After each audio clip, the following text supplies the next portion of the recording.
বর্তমানে কিছু রিলেশনশিপের স্টোরি বা কিছু রিলেশনশিপ থাকে এতটা টক্সিক বা আপনি বলতে পারেন যে এতটা গাছ ওখানে হয়, একে অপরকে তুই তুকারি করা, মানে সম্মান জিনিসটা এখানে নাই, কিন্তু তারপরে ওটার নাম হয় কি রিলেশনশিপ। আমি যেমনটা অ্যাজ লাইক চিন্তা করি যে একটা স্টোরি হতে হবে বা একটা রিলেশনশিপ হতে হবে এমন যে একে অপরের প্রতি সম্মানটা অ্যাটলিস্ট থাকতে হবে। আমরা যদিও বিচ্ছেদ হয়ে যায়, ওই বিচ্ছেদটার মাধ্যমে সম্মানের সহিত বিচ্ছেদটা হতে হবে।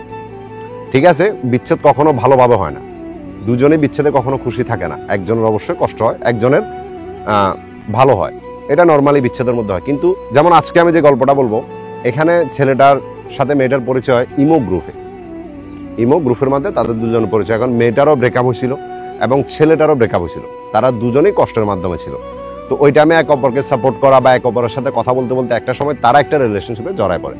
তো রিলেশনশিপটা অনেক ভালোই চলতেছিল, এক অপরের সাথে কথা বলা সবকিছু ঠিক আছে, কিন্তু অফকোর্স যে মেয়েটা ইমো গ্রুপ পর্যন্ত পৌঁছাতে পারে তার ক্যারেক্টার কেমন হতে পারে এটা আপনারা সবাই জানেন, আমি আর এটা বলতে হবে না নর্মালি। তো ওই মেয়েটার একটা অভ্যাস ছিল যে সে বিভিন্ন রকম ছেলে ফ্রেন্ডদের সাথে কথাবার্তা বলতো বা ছেলেদের সাথে তার একটা ভালো বন্ডিং ছিল, যেটা এই বয়ফ্রেন্ডের কখনো পছন্দ হতো না বা ওইটা তার বুঝতে পারতেছেন বিষয়টা। তো একদিন মেয়েটা বিয়েতে যাবে একটা, তো ছেলেটা বললো যে তুমি বিয়েতে যাবে যাও, বাট আমার একটা শর্ত আছে। তো মেয়েটা বললো যে কি শর্ত? এর মধ্যে বিয়েতে যাওয়ার জন্য যে শপিং টপিং করার যে টাকা পয়সা এটা সম্পূর্ণ কিন্তু ছেলেটাই দিছে। এরপরে ছেলেটা শর্ত বললো যে তোমাকে এমনিতে অনেক ছেলে পোলা প্যান্ট ডিস্টার্ব করে, আমি চাই তুমি বিয়েতে যাবা যাও, বাট তোমার হাতের মধ্যে মেহেন্দি দিয়ে তুমি আমার নাম লাগাবা বা আমার নাম লিখে তারপর যাবা। মেয়েটা প্রথম বলছে ঠিক আছে, কিন্তু যখন বিয়েতে গেল তখন মেয়েটা এটা করে নাই, এবং এই জিনিসটা নিয়ে ছেলেটা মেয়েটার উপর অনেক বেশি রাগ দেখাচ্ছে বা অনেক আজে বাজে ভাষায় মেয়েটার মা বাবা ধরে গাছ করছে, এবং মেয়েটাকে নাকি ওইখানে একটা ছেলে প্রপোজাল পর্যন্ত দিছে, এবং মেয়েটা এই কথাটা ছেলেটাকেও বলতেছে।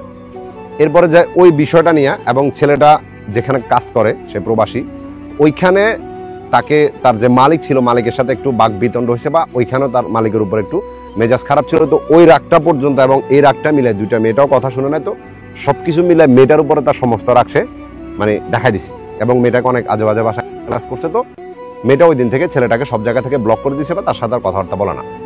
এরপর আসুন, মেয়েটার একটা বেস্ট ফ্রেন্ড আছে, সেই বেস্ট ফ্রেন্ডটা এই ছেলেটার একটা বেস্ট ফ্রেন্ডের সাথে রিলেশনশিপে ছিল, কিন্তু যে মেয়েটার বেস্ট ফ্রেন্ড ছিল তার অলরেডি আগে এঙ্গেজমেন্ট হয়ে রয়েছে একটা ছেলের সাথে, বুঝিয়েন।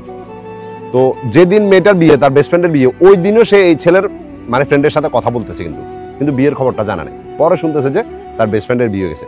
এখন ওই মেয়েটার যে বেস্ট ফ্রেন্ড ছিল সে আবার চাইতেছে না যে এই মেয়েটার রিলেশনশিপ এই ছেলেটার সাথে থাকুক, কারণ তারা যেহেতু এক হতে পারে নাই, এখন এই মেয়েটাকে সে এক হতে দিবে না। মানে ছোট্টখাটো ভুল নিয়েও যদি মেয়েটা তার বেস্ট ফ্রেন্ডের কাছে শেয়ার করতো, মানে মেয়েটা বান্ধবীর কাছে শেয়ার করতো, বান্ধবী এটাকে অনেক বাড়ায় ছাড়ায় ছেলেটার অনেক দোষ দেখায় কথাটার বলতো, যাতে এই মেয়েটার রিলেশনশিপটাকে ব্রেকআপ করে দেয়। এবং যে বেস্ট ফ্রেন্ড ছিল মেয়ে বান্ধবী, তার যেখানে বিয়ে হয়েছে ওখানে তার একটা দেবর ছিল, এবং সে বান্ধবী চাইতো যে এই মেয়েটা তার দেবরের সাথে রিলেশনশিপ করা যায়। আপনি বুঝতেছেন মানে কতটা ঘুরালো পেছালো একটা স্টোরি। এখন এই ছেলেটা আমার কাছে 22 মিনিটের ভয়েস পাঠাচ্ছে, ওই 22 মিনিটের ভয়েসের মধ্যে সে শুধু মেয়েটাকে চাইতেছে এবং মেয়েটার জন্য কান্নাকাটি করতেছে, মেয়েটার কাছে তাকে ভিক্ষা চাইতেছে যাতে মেয়েটা ফিরে আসে, কিন্তু উল্টা মেয়েটা তাকে গাছ করতেছে এবং ডিসরেসপেক্ট মানে এত আজে বাজে ভাষা ব্যবহার করতেছে মেয়েটাও ছেলেটাকে, কিন্তু তারপরও ছেলেটা কান্নাকাটি করে ভিক্ষা চাইতেছে যে আমাকে একটা সুযোগ দাও, আমি ভুল করছি এমনটা আর করবো না। এটা ছেলেটার কথা। দেখো ব্রাদার, আমরা ছেলেরা যেমনটা চাই যে একটা মেয়েকে আমরা আগলায় রাখবো, তাকে ভালোবাসা দিয়ে রাখবো, তাকে বিভিন্ন রকম পুরুষের থেকে দূরে রাখবো, এটা আসলে হয় না ভাই। তুমি তো তোমার গার্লফ্রেন্ডকে ট্রাই করতেছো, এটা বউকেও পারবা না, কারণ মেয়েরা এটা কখনো বুঝবে না, না তুমি তাদেরকে বুঝাইতে পারবা। এটা তোমার ভালো নিয়ত, বাট যোগটাই খারাপ ভাই। তোমার এই নিয়তটাকে সে ভালো কখনো মনে করবে না। সে মনে করবে যে তুমি তাকে বন্দি করে রাখতে চাইতেছো, সে মনে করবে যে তুমি তাকে বিশ্বাস করতেছো না, সে মনে করবে যে তুমি তার উপরে সন্দেহ করতেছো।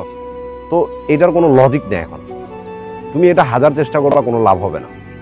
এখন রিলেশনশিপের মধ্যে তারাই সুখী থাকে, তারাই ভালো থাকে যারা চায় যে তোমার মন যা চায় তুমি তা করো, আমার কি, আমার মন চাইলে আমি তোমার বিয়ে করবো, না পারলে লাথি মেরে ছেড়ে দিব, সমস্যা না, আমার জন্য কি মেয়ের অভাব আছে? তারা ভালো থাকে। তারা কখনো ভালো থাকে না যারা ভালো চায়, যারা টেক কেয়ার করতে চায়, যারা যত্নের সবার একটা মেয়েকে রাখতে চায়, তারা ভালো থাকে না। এটা এখন বর্তমান দুনিয়ার নিয়ম। এখন তুমি চাইলে তো পুরো দুনিয়ার নিয়ম পরিবর্তন করতে পারবা না, তো তোমার কি করতে হবে? নিজে পরিবর্তন হয়ে যেতে হবে। যেটা হইতেছে ওটা মানতে হবে, যেভাবে চলতেছে ওটা চলতে দিতে হবে, না হলে তুমি ভালো থাকতে পারবে না। আর তোমার যে খারাপ দিকটা, তুমি তাকে ক্লাস করাটা এটা কখনো একটা ভালো ছেলের লক্ষণ না।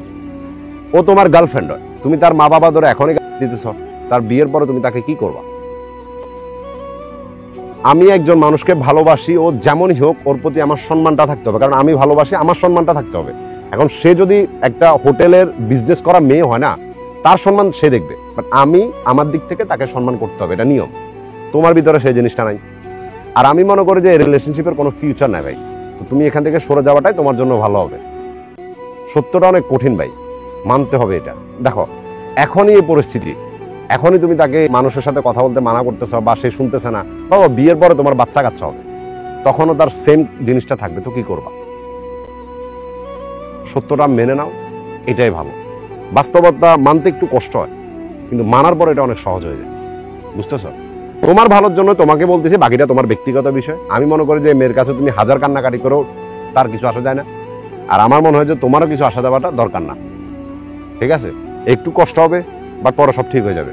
এর থেকে আরো অনেক গুণ দেখছি। একটা সাধারণ নলেজ দিয়ে চিন্তা করা, যে মেয়েটা ইমো গ্রুপ চিনে গেছে, যে মেয়েটা বিভিন্ন ছেলের সাথে কথা বলা শিখিয়ে গেছে, তুমি তাকে কখনোই আবদ্ধ করতে পারবা না। সে তার মন মতো চলবে, সে তার মন মতোই করবে। তুমি যদি এগুলা মেনে নিয়ে তার সাথে থাকতে পারো তো থাকো, আর না হলে না। তুমি তাকে বলতেছো যে তুমি পারলে আরেকটা রিলেশনশিপ করার সমস্যা নেই, কিন্তু আমার সাথে কথা বলো, এটা জাস্ট বলার জন্য বলা হয়, আবেগের বর্ষে কথাগুলো বলতেছে, এটা সত্য না। এটা কখনো কোনো ছেলে মানতে পারে না। আর বাকিটা তোমার ব্যক্তিগত বিষয়। আমি তোমাকে যেটা বলার, যেটা সাজেশন দেওয়ার, এটা দিয়ে দিছি। যদি না বুঝো, ভিডিওটা মিনিমাম 5 বার দেখবা। দেখার পরে দেখবা যে তুমি, তোমার নলেজ খুলে যাবে, যেমন মেয়ের সাথে সংসার করা যায় না, এদের সাথে রিলেশনশিপটা ঠিক আছে। বাকিটা তোমার ব্যক্তিগত ইচ্ছা, ভালো থাকবা।